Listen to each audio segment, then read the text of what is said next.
Welcome to the Texas Oil and Gas Podcast, the show dedicated to bring you the news from the oil patch deep in the heart of Texas, with your host, Ryan Ray and Josh Shelton. We're back with the Texas Oil and Gas Podcast. We are at episode 153.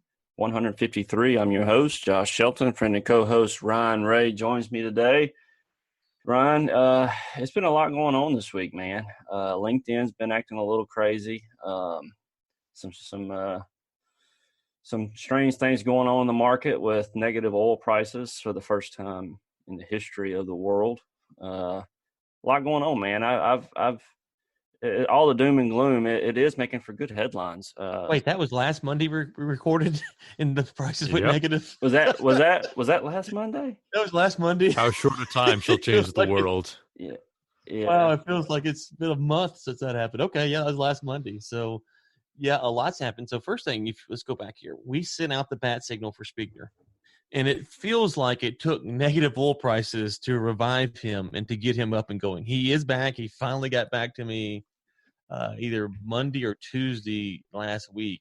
So we will save his last message he sent me in case he never came back from the corona. He's not 100%, but he's feeling a little better. But he did send. I said the people want to hear from you, and so he sent me a couple of lengthy messages that we will probably do some more Speikner Says sessions maybe later this week, early next week. And so, but he's back. He's not. I don't think he's 100%, but he seems to be feeling better. So that was that. So glad to hear Speikner's back. But speaking of folks with the COVID, it's getting out of hand, to be honest with you. I don't know if you guys saw or not. We got a 5-star. We got a 1-star review, which I don't think people understand. That's against the rules. So we need some more 5-star reviews to offset that 1-star review. But we got a 5-star review here from Casey Best Girl. I can't read. 5-star review, which is a given. Entertaining and informative. Easy way to learn about the oil and gas market without getting caught up in the technical jargon. Stephanie, the intern's popularity seems to be on the rise. If she can work through COVID, maybe we should elect #Stephanie for President 2020 instead. Stephanie, stop paying your friends to give us reviews. I mean, the intern now is getting more love. I don't know. Listen, folks. Yes, she's recovered. Yes, she's doing fine. But don't feed the monster. Look what happened with Nate. Nate's a prime example of what happens when you feed this monster. So thank you for the 5-star review.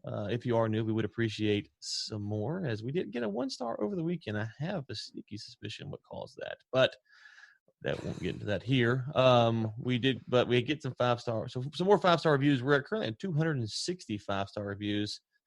A nice even 40 would get us to 300, Josh. And it's been 300 years since something happened. So it's a 300-year anniversary. To honor that, we'd like to have 300 5-stars, right? This day in history, on this day in, 1720, it was April 27th of 1720. To commemorate that. Anniversary of that, yeah. Someone was born, someone died, something insignificant, and maybe something significant happened. So to honor that, please go ahead and slap on 40 more 5-star reviews to get us to a nice even. In honor of the great 300. Leonidas of the Spartans. So there you go. Whatever reason you need. Yeah, we can find something. Yeah, but thank you for the 5-star review. We do appreciate it. Stephanie, my understanding is up and well and back and going. So for all of her growing fan club now. Listen, I'm not gonna deny if we get 40 5-star Stephanie is the best 5-star reviews, we're not gonna turn those down. So feel free if that's what it takes. We are cheap. So yeah, I mean we pretty much have a low bar, 5 stars. Yeah, 5-star. You can roast joke or whatever you want to do. It's still roast month until July 15th. You can still lay it to us. So 5-star and just let us have it. So there you go. So one of our guests, Todd Staples, Texoga leader, was appointed to governor of a strike force. GSF is what it's called, Governor of Strike Force. They will safely and strategically restart and revitalize all aspects of the Lone Star State, according to the governor's website. It contains working groups in a number of different fields. So specifically with energy, Abbott has brought in this strike force to help mitigate some of the damage that's been done to the economy. specifically as it relates to the energy industry. So, I've never even heard of such as a governor's strike force. It sounds like a military SWAT team. Yeah. So are they giving Staples like a M16 and some a helmet? And he needs to do the Crenshaw eye patch with like a AK and a photo. Yeah, he's gonna be hardcore, man. Staples, watch out for that guy. He's on the strike force. So I have not been asked to participate on this. But I will throw out my suggestion that's never stopped me before. If you want to solve the oil and gas problem, open the economy. There, I said it. You can get it. You can put that in the press. Ray says to solve the problem, open the economy. That's a macro level. That's not going to solve every single issue, but at the macro level, open the economy. I will save the taxpayers dollars wasted for this strike force committee. Abbott can, appoint me to some cabinet position if he likes. That's not necessary, but I would take it. Trump can bring me on some economic advisory role, but essentially, open the economy, right? I mean, like it's almost at this point, Josh, where you read what the government's doing. It's like, okay, got like what caused the problem was pretty simple. Like, this is not one of those that's, were the banks back in the real estate loans? Was the bank, was the government behind it? Was it the banks behind it? Was it people being careless? This one's pretty simple. The government shut down the world.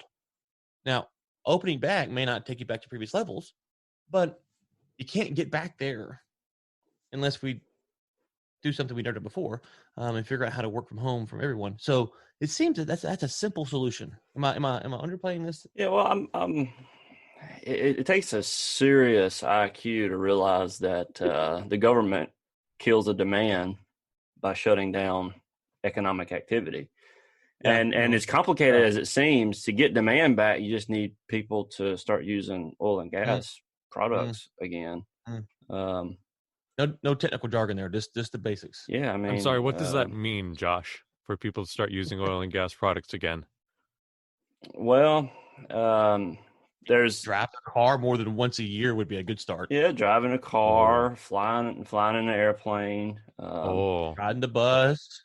Yeah. Going to church, that stuff like going that. On vacation. Yeah, vacation. That's a viable option. Or those are just the small things. Maybe going to get lunch. Actually going to a restaurant, actually going inside and sitting down and eating, and that actually brings the waiter to work there, and then you get there, and then there's multiple people driving there, you see, and it. And what you said there is dead right. So if you say go on vacation, so if you're going from where we're at in the DFW area all the way down to, let's say, Orange Beach, Alabama, that's like I think a 10-hour, 12-hour drive. Yep. Okay, so you got to fill up the tank twice. When you fill up the tank twice, so what happens is you go into a convenience store, which those are already open, but you go into a convenience store. Sunflower seeds. You buy some sunflower seeds, some Diet Dr. Pepper, a snack. You also go to a McDonald's. But if you're going on vacation, you're like us, you got a big family. Well, we got to go to Walmart. We got to buy some, some food, some snacks for the hotel. When you get down to Orange Beach, obviously you're staying at a hotel. Hotels are taking a beating right now, and so all the hotel workers are benefiting by you showing up and everyone else showing up. Which means the vendors that serve the hotel industry, they're benefiting, which means their vendors benefit. So it's a very much a layered and ripple effect. And that's why I said a minute ago, obviously open the economy up may not solve all of everyone's problems, but it's the best way to start solving. It's the elephant in the room. I mean, that's what we were saying about the Trump's going to save the oil industry, and Saudis are going to cut oil production, and we see all this stuff going on. Well, if the people aren't out and about, I mean, like you said, oil could be at zero if the demand's not there, then nobody wants to buy. So yeah. So Todd Staples, Greg Abbott, you're welcome for that. That's free. That's on the house. We do take donations here at the Texas Oil and Gas Podcast. Starting amount $10 million. Yeah, we'll take that. We could use some bailout money. I mean, we could use some bailout money. So they want to bail out a podcast, and we're nominating ourselves for that bailout money. So anyway, but yeah, I agree. And let me just pull up some numbers. I don't know if I sent this to you and Nate this morning. I meant to. It's from the Dallas Fed. It came out just right before we got on. Texas factory activity declined further in April, according to business executives responding to the Texas Manufacturing Outlook survey. The production index, a key measure of state manufacturing conditions, pushed further negative from minus 35.3 to minus 55.3, suggesting the contraction in output has steepened since last month. And he goes on, and I don't know if I said this did I send this to you guys? If not, I'll put it in there now. But we put in the show notes. But you can go through and read this, and you can just look at what happens when we start shutting down the economy. Is all of a sudden you get to a point to where it's not, as you were saying, Josh, it's not just one thing. It's multiple things. And that's why I always encourage people to go read the book iPencil. That helps you understand just how dependent we are as a global economy. And so we have to open the economy back up, or yes, eventually the price will come back up. If we keep like this forever, we'll just all be so poor we can't afford it. So there's your other option. So either way you want to go, Abbott and Staples, good luck. All right, so petroleum inventories jump again as demand plummets, basically right in line with what we're saying. Let's see, commercial crude stockpile surged by 15 million barrels, putting inventories 9% above the average. Gasoline inventories climbed by 1 million barrels. They're 12% over the average for this time of year. So what they're saying is production has continued at a certain pace. Demand has dropped at a significant pace, and so we have a lot of extra oil. And I wanted to go ahead and connect this article to Energy Transfer is looking to stash oil in its lines. So they found 2 million barrels of additional storage in some lines that they have, and they're trying to get approval from Texas to transfer the status of the line so that they're able to store the excess oil in these lines. So this article came out on April 23rd. So that I don't know if they've actually gotten approval yet. Usually it takes a little while, but I figure maybe it could be expedited during this time. I want to say I saw something on this the weekend, and they're still waiting to hear back. And so I want to say that there's, as of this recording, on the 27th, they're still not they're not in place. But I will say this: I was reading a piece this weekend from Barron's, maybe, I can't remember. Anyways, and it said that, I'm gonna get the numbers wrong, but like either 70 or 80% of Cushing is full, and the other 20 or 30% is already spoken for. So even though there might be physical barrels available to put into Cushing right now, that they're already bought and gone. So they're not actually, you know what I'm saying? Like, so it's like saying, hey, we have 16 rooms open at our hotel, but they're already reserved for tomorrow night, so we can't rent them out. And so I don't know, assuming that that's true, then you're getting to a spot to where Cushing is basically going to be filled up, and you're going to see a lot of creative ways for people to store oil. And I guess we'll see, next couple of weeks, how, or a month or whatever it is, how right they were. But the other thing, Josh, is that you're going to see that, they're talking about, if you remember, well, we hadn't done a show since then. I've talked about so much, I feel like we've done a show. So last week when the prices went negative, there was a lot of talk about, well, the price in June and Okay, well, the price in June right now is $12.57. So it was 23 last week, if I remember correctly. So it's already dropped like $10. And so the June contract price is dropping. So I think that a lot of people wanted to kind of take well, it's the end of the world, and then there's a pushback. It's not the end of the world. It's just, this is what's going on. My position is that the fact that it happened is a bad sign. I didn't know what it mean for, moving forward, but the fact that the May contract is down to, $12.56. And if you look out to the end of the year, it's only up to $27.29. Okay. And so, and then as it stands right now to March, there's a price every month to March 2022 is $33.78. So you have now I don't think by March 2022 it's going to be $33.78, but no one's willing to put a lot of money that's going to go up at this point because we're just, we're so far out. But for June, $12.56. So if the storage continues to fill, you're going to see, weeks, months. So we're in earnings seasons right now. So earnings are coming out. But you're going to start seeing, I think, maybe a phase two, if we will, of companies, more cutbacks, or, they're shutting in wells or whatever. You're going to see a stronger reaction from the shale producers because the price, I'm not a trader. I'm not, follow this stuff that closely to know what the likelihood is. But I guess it's quite possible it could go, significantly lower again as we get closer to the end of the May contract. Sure. Right now it's 12.57. So, So, anyways, I think that we are we're in a bad spot, and as you mentioned, about kind of everyone saying Trump can fix this, someone can fix this. The only way to fix this is we have to open it up, and we're just gonna beat this drum until we open it up, because we can't. We can fix it by making enough cuts, right? So I'm not denying that. What I'm saying is, at some point, when you make enough cuts, you still have to have money to go buy the product. And so there is a theoretical bottom where no one's working, or only the essentials are working, and the non-essentials are sitting at home, but the non-essentials can't afford anything. So the price might come up some, but who's going to buy it? And can the companies even operate that price? So the way to fix it is to open up. And if we, the longer this goes, the worse the storage problem is going to be, because when we come back, there's no guarantee that even if the feds and the states open up, there's no guarantee that the demand will be a 1-to-1 like it was before, right? So it could be less demand just naturally, less jobs, less people going on vacation or whatever. So you couldn't actually see a downtick in demand because these people don't have money or they're scared to go do something, which means that going through the storage would actually take longer than it normally would. Well, my superb enunciation skills, when I said change the status, it's actually called change the method of operation. That's what the official term is. So Energy Transfer is trying to get a approval to change the method of operation for those two lines. We have a article also that came out. It reminds me. So we're looking at all this stuff, Ryan. So we got the 3-star review a couple of weeks ago, and big thing was we weren't finding the good news. So that was before oil hit -37. So as we see all this play out, what I can say is that we were right in our pessimism. We were right. And the reason we weren't finding good news is because we were seeing good news and calling it BS, basically. Right. It's a sack of crap is what it was. So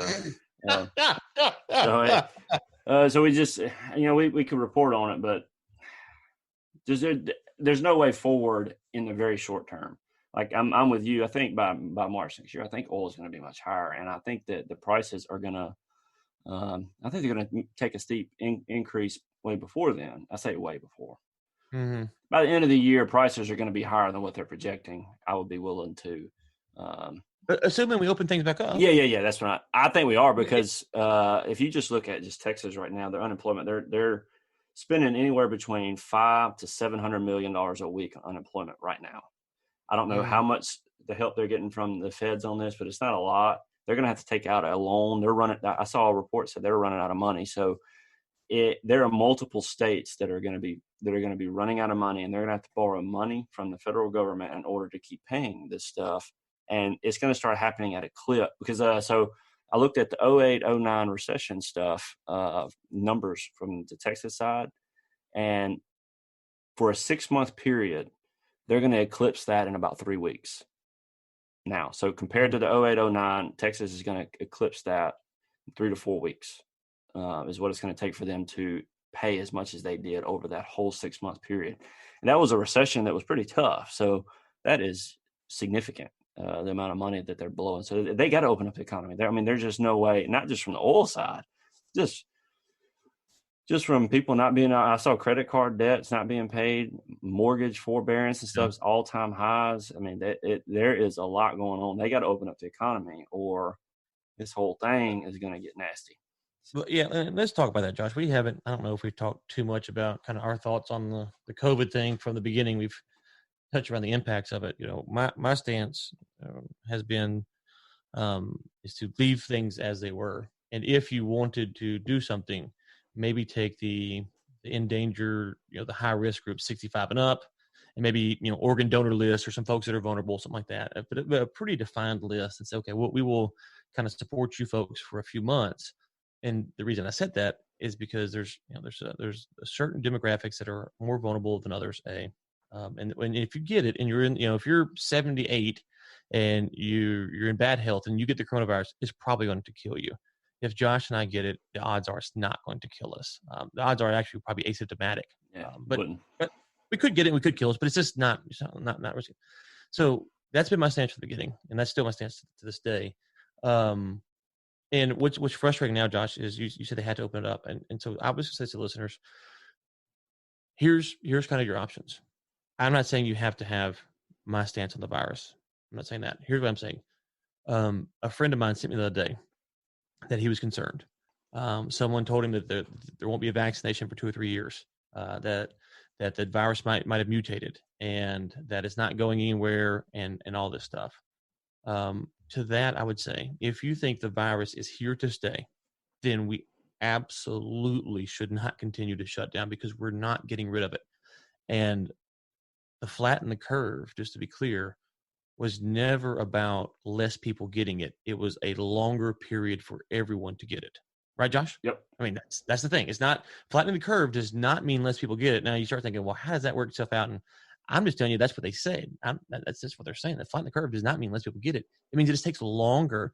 So you have less deaths over a short period of time, over a long period. You have the same amount of deaths but spread out, or the same amount of ICU visits but spread out. And so that's the debate. So if you think that it's going to go away, and it's not concerned with, then open the economy back up. If you think that it's here and it's set in to stay, then folks, just think about what Josh is saying, is that if we don't open the economy back up, then we do not actually know what the path forward is, because that economy has not been seen in our lifetime, our parents' lifetime, their lifetime. Well, you're talking. Go ahead, Josh. I mean, so let's just if you just run the scenario out here with, if the government keeps printing money, keeps giving it to states, people are not working.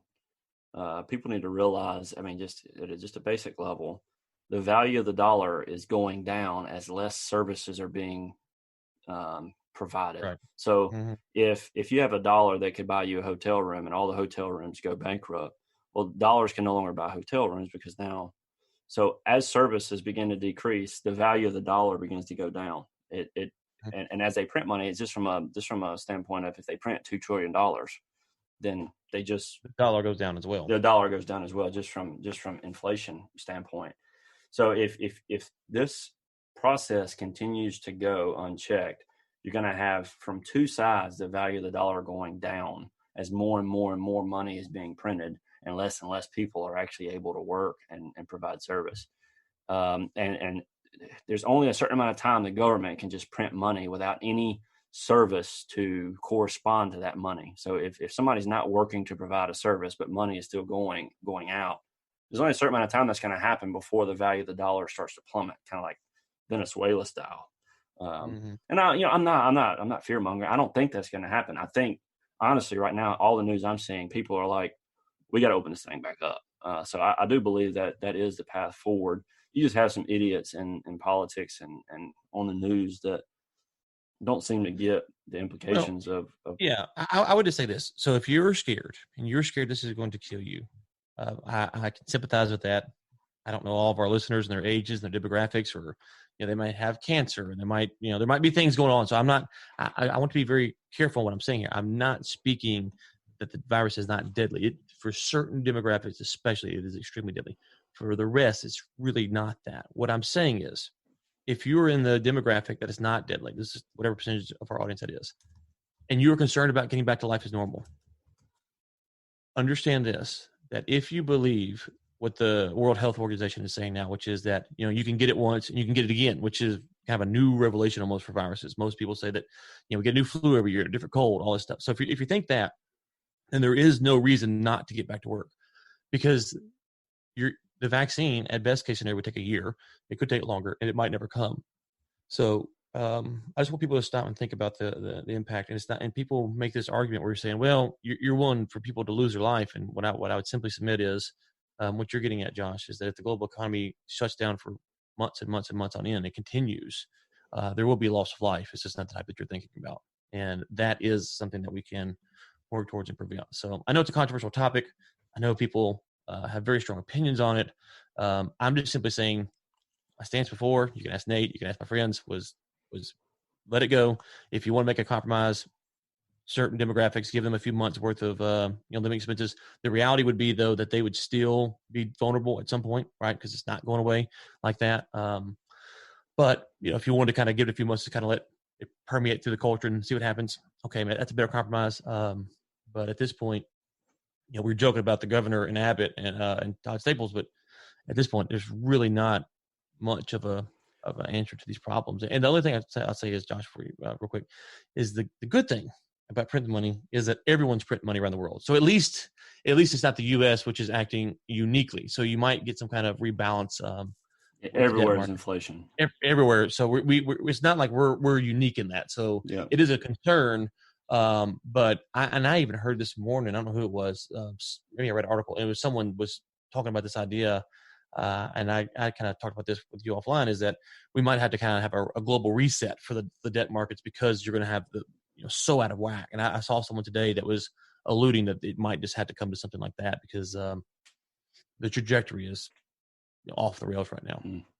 Well, I certainly acknowledge that this is uncharted territory. So there's a lot of economic books out there, but I don't know if there's some basic things and points that we're making that are incontrovertible. But I think in general there are some ways of considering this that are relatively new. Macro solutions, not micro, right? Because it doesn't mean for my company or the listener's company or their job, it doesn't mean it's going to fix their problem. It's just saying that without this is the best way to fix the most problems. And without this, we're going to take a beat and probably get a few more 1-star reviews for that. Well, just one last thing, Ryan. So before we jump off, just in case we do get more 1-star reviews, may as well earn them. In the news, there's not a lot of talk about the age vulnerabilities of the coronavirus. So, like in New York, this was back April 14th. So there's a lot more deaths, but I think there was like 6,000 or so at the time, and it was saying between 0 and 17 deaths. There were like 3 total, and those 3 had underlying conditions. And then from like 17 to 55, it was like 100 or 137 or something. Like, basically, you have 0 risk if you're under 50 and are healthy. And I say 0. I don't want to say 0 because people are going to take me out of context. It's minimal. It's very minimal. If you look at the amount of people that are dying in nursing homes, it's astronomical. So that's why we're acknowledging that it's a deadly disease for a specific demographic.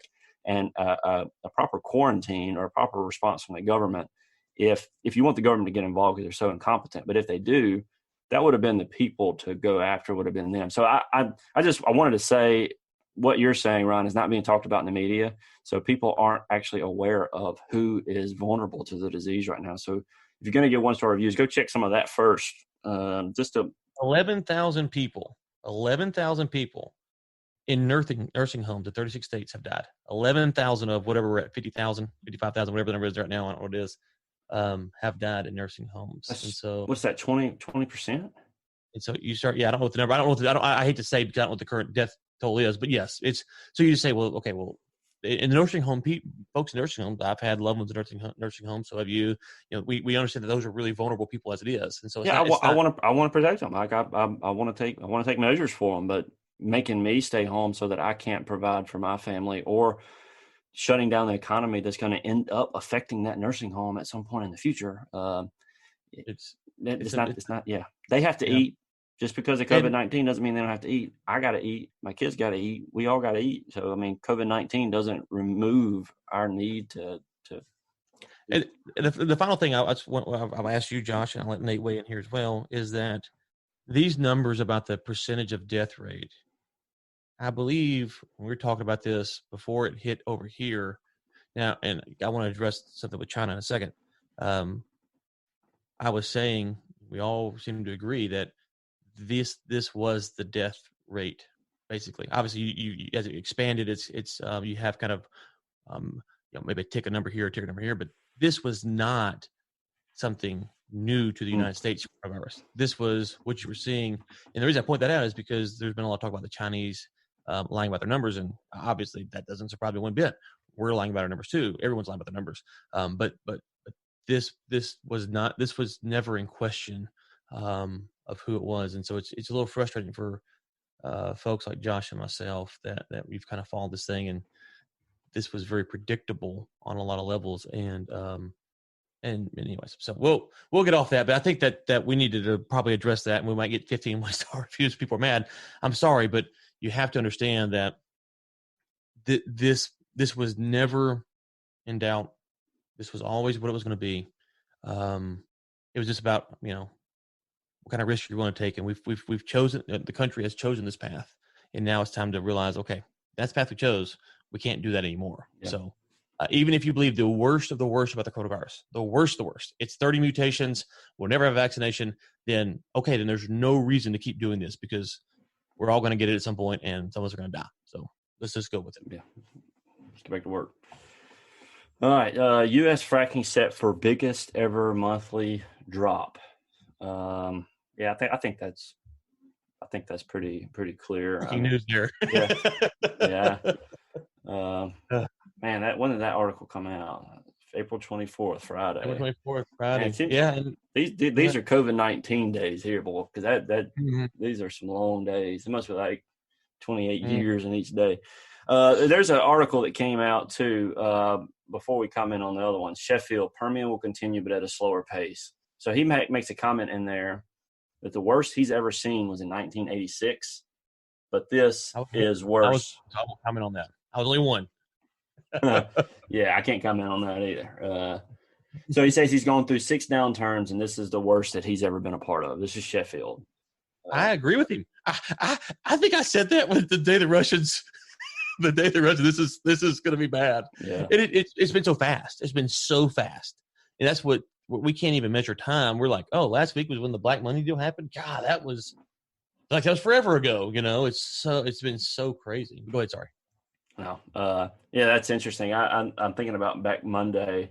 I actually had a call with some folks Monday at lunchtime, and my phone kept dinging. So I got a ding. Oil's at 12. Ding. Oil's at 9. Ding. Oil's at 5. It's like, oh my. So I'm in the middle of the call, like my eyes get big. And I'm talking to the people. I was like, oil just dropped below $5. And their eyes got big. And I was like, oh my goodness. And so I started pulling up on my phone while I'm talking to them. 0, -1, -5. So it was. Yeah. Ellen and I were recorded when that happened. Word. Oh my gracious. Yeah. Burn the mics. Shut this down. Yeah, so he's right. So we've been critical of the man. He's right here. Yeah, so there is a part here that's interesting. Let me see what he said. The super majors already present in the region, BP, Chevron, Exxon, Shell, will still be here, but he said there would be 75% fewer independent producers. They'll still be around, but they'll be so over leveraged they'll be spending their time fighting the banks and public debt markets. Pioneer will be one of the companies still standing. We'll be one of the few independents left. We have a great balance sheet and we're strong. So I like how he said that though. So most of them are going to be doing this. The majors, everyone else, and we're going to be with the majors. He does say that WTI should average 32 and 36 in 2022. But he also that's all based on, he said that it's not going to open back up until the vaccine's out, and that's going to take 18 months. So all of his numbers are with that assumption. He's modeling like Fauci and those guys. He has that one key assumption. Markets are not going to completely open until the vaccine. Mm-hmm. Therefore, oil is going to stay at 32 until 2022. Well, I'd have to see why, what he thinks is going to happen until 2022, because if he thinks that the economy is going to be slightly more opened up than it is now until 2022, then oil won't ever come back because no one can afford to buy it. If that's what he's actually saying. If he's saying that the economy will be opened up fully, but because people's response is they're afraid to go out, and they're all working from home, and so you see an open economy that's working, is just less demand because of the way the new economy works. That's a different argument. I'd be curious what he thinks about that, but because it's, I mean, yeah, it's hard to imagine that. Go ahead. Well, I mean, so there's some funny memes going around. Like they sent out a picture like the people at the beach in Arizona, mm-hmm. Mm-hmm. like millions of people on the beach, and people were actually Oh, you talking about in California, or maybe it wasn't Arizona. there ain't no beach. There's not a beach. Oh, okay. But well, okay. I was like, Epic trolls. okay, So okay. some of the people that were for the people opening back up kind of fell for it. So okay. So I laughed to my side hurts, idiot. but yeah, so I there's a possibility, like you said, there's going to be people that are nervous, and I think they will be nervous based on China's response for a little while. But it's summertime. I got a feeling that people are going to be eager to get out. I mean, I'm thinking about going to a beach somewhere just to support the cause. It's completely selfish, altruistic desires to benefit the economy. No personal enjoyment involved. Just go to the beach. Just go suffer through. Yeah, suffer through the beach. For a few days. Martinis and Coronas. Enjoy the last days of a economy that. Yeah. Okay. Well, you're gonna take one for the team. We appreciate that. So that's nice. Yeah. I am interested to see, because the U.S. is the largest oil and gas, the most demand, but it's not here. You could see significant, you look at like India, which has a lot of impoverished people, and so they're under shutdown, so they don't have a ton of demand that's falling off there, relatively speaking. But there is some concern, but the food market. I know we're not a food market show, but you kind of look at what's going on in the food market. There's things that are happening, and you just sit there and go, I don't know. I just don't know what's going to happen with these things when it opens back up. But I do think some folks will be reluctant to get out, Josh. I do agree with that. It's going to depend on how long the government will continue to print money to keep people to stay at home, right? Because if the government quits sending out unemployment checks or these grants, or what's the stimulus checks, like $600 a week, right, or something like that. Yeah. So they quit sending out that kind of stuff or whatever. At some point, then eventually people will have to go back to work, and whether they want to or not. So yeah. So there's an article here: Trump developing plan to aid oil industry despite opposition. So Mnuchin, one of the components we're looking at, is providing a lending facility for the industry.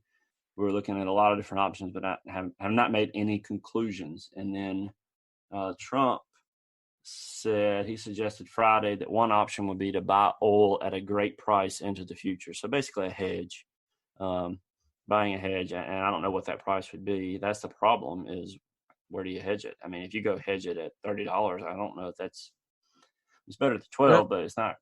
Right. So, yeah, what does that? Yeah, you're right. What does that mean? A great price for who? Yeah. You can buy it at a $60 a barrel. Okay, well then we're all back to work. Are you going to buy it at $10 a barrel? Because that's a good price for the American consumer. Yeah. Like that's a good price for Americans, just to buy it at whatever it is now. And $30 isn't enough to really make that big of a difference. So, what does that even mean? Yeah, I mean, it wouldn't be beneficial for a company to say, let's buy it at $30 for the next 18 months. It's like, no, that's not going to work. So yeah, that's the question. And think through that. So you start saying, well, there's a storage issue, and they're trying to figure it out, and so the government's going to buy some of that maybe, and put it in some kind of SPR deal. I think that there's several things at play here. First off, is the Trump administration going to pay plus $50 per barrel oil? If they're going to do that, it's not safe to assume, but it's more likely you're more likely to believe that folks are going to go back to work and things are going to get going. The problem is that actually keeps it doesn't. I don't know how that actually helps the market rebalance, because we're just going to keep building strategic petroleum reserves and just keep filling that up over and over and over again. We're not going to sell it to the market. Can they sell some to the market, some to the reserves? What producers? You kind of get into these questions, and how many barrels can they actually buy? And that's really costly. I mean, you start thinking about 10 million barrels a day, and you buying that for $50 a barrel. You start doing the math on that, it gets really crazy. So I don't know. But the thing is that there is a way where they could, I say help. They could help the producers, but they don't help the oil field service workers, folks like me and you, and probably a lot of our listeners. And so I don't think Trump even has the whereabouts to think through that. It's too complicated. I'm not saying that I got it. I'm just saying that, you're going to save the oil industry. Well, who does that actually include? Is that just the company men? What about all the vendors who are losing their jobs? And so how do you balance that out? And if you want to pay $55 oil, the U.S. economy just can. I mean, the U.S. government can just print the money, sure, but how long does that go on for, Josh? I mean, you would have to have they had to start buying at 50, 55 or 45, we'll say maybe, and let's say 40. If they're buying at 40, that kind of fixes a lot, some companies. But does that save them from bankruptcy? What if they buy it for 40 and then it's still not enough to get this company out of bankrupt? I mean, you start getting into the weeds here, and it just seems like I don't want anybody to lose their job. It seems like a bad idea. Well, let me throw this out there. I'm not gonna name any names, but I know at least one, maybe two people that have decided to quit their job for the year because they're making more money now than they were before COVID-19. Not working. I need that deal. That deal. The deal available? I'll take that deal. Yeah. So let's just take for a second. Let's just think about this. So with people that are doing that, how many people are working, making X amount right now, seeing their buddies basically get paid the same amount to not work? Like, how long does that last before they get pissed? Mm-hmm. It's like, I tell you right now, if I'm out there working, cutting grass or doing this stuff and working my tail off every day, 10-hour days, and got a buddy that's laying on the couch playing Xbox all day and he's making the same amount of money, I'm gonna get fired up. The issue would be, and this might be the point where hopefully people understand the ethical things around this, because the person that's working is going to be happier. The person that's on playing Xbox, he's going to be happy at some level, but he's also going to be headed toward depression and things, and because he's not working, and that brings a lot of satisfaction. But also from the standpoint of, well, when the government stops sending these checks, the man that's been cutting the grass for a while is still going to have a business. The other guy's going to be out of luck. So So, I mean, there are some things like that to consider, but I just don't know how that's going to impact. I don't know how that's going to impact the economy. I mean, you have to stop thinking through it and say, is he going to buy? I mean, I know we got to get to the roundup. We're out of time here, but let me just throw out a couple of things. And listeners would love your feedback. Let's just say, make up a number here. I'm going to say $50 a barrel, because we can kind of generally agree that most producers can survive at 50. I don't know right now if they could, if it came back, just because of the problems they're in, but let's just hypothetically say he was going to say $50 a barrel. Okay. So is he buying every barrel you produce at $50 a barrel? Okay. Because if he's not, then what incentive do you have to produce the barrels that are selling for 10 or 12 or 15? You might be hedged at 30, but what incentive do you have to do that? And how does the Trump administration balance out what wells pay 50 and what wells pay 30? Do you send the government the best quality oil that you have, or the least quality oil that you have? Right? Because you might say, send the gov this junk stuff. This is it's got it's where the market's at right now. It's API graded, as good as other stuff. So I'm sent to them. So then the American people are buying the less quality stuff. So those are just a couple of issues. And then you say, well, okay, so they're going to pay the producers to produce the oil at 50.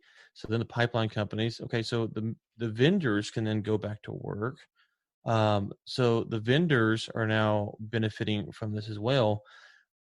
At what point does the Trump administration say, well, the oil market is naturally back to 50? Because taking all of the oil off the market that the U.S. produces would help that. Yeah. I agree. If we could all go sell it to Mars or something, that would actually help the market rebalance. But is the U.S. government then going to start selling this oil back to the market when the price starts to come back up to recoup some of their losses? Because then that would put the price back down. So you start just kind of thinking through, and there's way smarter people who come with all kinds of other problems. You start just kind of thinking through it, Josh, and it's like, okay, yeah, there's no way that they can actually do this. It's just not possible, and it sucks, and I hate it. But companies got to quit drilling, and they've got to decide when that's best for them. They got to take that risk. That's their risk to take. The shareholders of the publicly traded companies have entrusted the CEOs to do that. The privately held companies are backed by PE funds probably, and so the PE groups entrusted them. And so those companies have to make their decisions. And it doesn't mean they're going to make the right decision, but they have to make it. That's what they're there for. And we're going to have to live with the results. But trying to go and buy oil at a fake price for, I mean, there's just so many issues. Final thing I'll say is, let's just say they set a price and there's only a certain amount of barrels that they bought. Well, that may not mean anything for new production, right? So, Josh Shelton, EP, could say, "Oh, well, I've got the Trump administration will buy 30% oil. I've got 30% production. I can sell to them right now. So there's no new work going on because of that. So it doesn't even fix the problem. So the regulations would be written for that. And anyways, so enough that round. I know we get the round up, but it's just it's one of those things. It's just like, man, when you get in the weeds, it's just not practical. Best option, open her up. Best option. Open her up, and we got. I mean, I say some people have advocated for companies to quit drilling. I'm not advocating for them to quit drilling. I'm advocating for the company to do what's best for the company. Obviously, it would be nice if companies quit drilling because you have less barrels on the market. But I'm not going to tell the which company should quit drilling or all the companies that quit drilling or any of that because I'm not in their books and I'm not running those companies. But so companies will quit drilling because they can't afford it. So it's just going to happen. All right, you mentioned the roundup, Ryan. We got 4 articles here. I'm going to run through these real quick. So Cheniere pledges $1 million to battle pandemic. I'm going to just link that. We're going to link that in the show notes. Big oil investors to look past earnings pain and focus on dividends. So Exxon, the Shell, the majors are looking at dividends right now. There's a company, Equinor. I'm probably butchering that. Surprised the market on Thursday by becoming the first big oil company to cut its dividends, slashing its first quarter payout by 2/3 and suspending $5 billion share buyback program. So I suspect this is something they're doing to help protect their stocks. I think Oxy did this though, didn't they? Didn't we see Oxy cut their dividend? Well, they lost. Yeah, Oxy lost so much money that they couldn't afford to pay it. They had to reduce it. Yeah, so. Well, this would be kind of looking forward, and so companies are looking at dividends now. Saudis begin curbing oil output. So everyone knows, I suppose, about the meeting. They're supposed to drop from 12 million to 8.5 million barrels a day. They are doing that.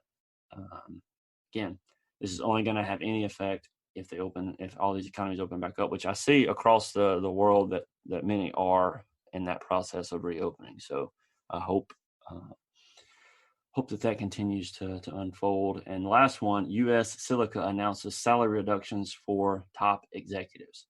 Many companies have been lowering the salaries of their CEOs. This is something that's happening with Silica, and I think it's going to continue to roll all the way down the industry. Yeah, and I will just say this before we get off. Earnings are coming out this week. I just saw Boeing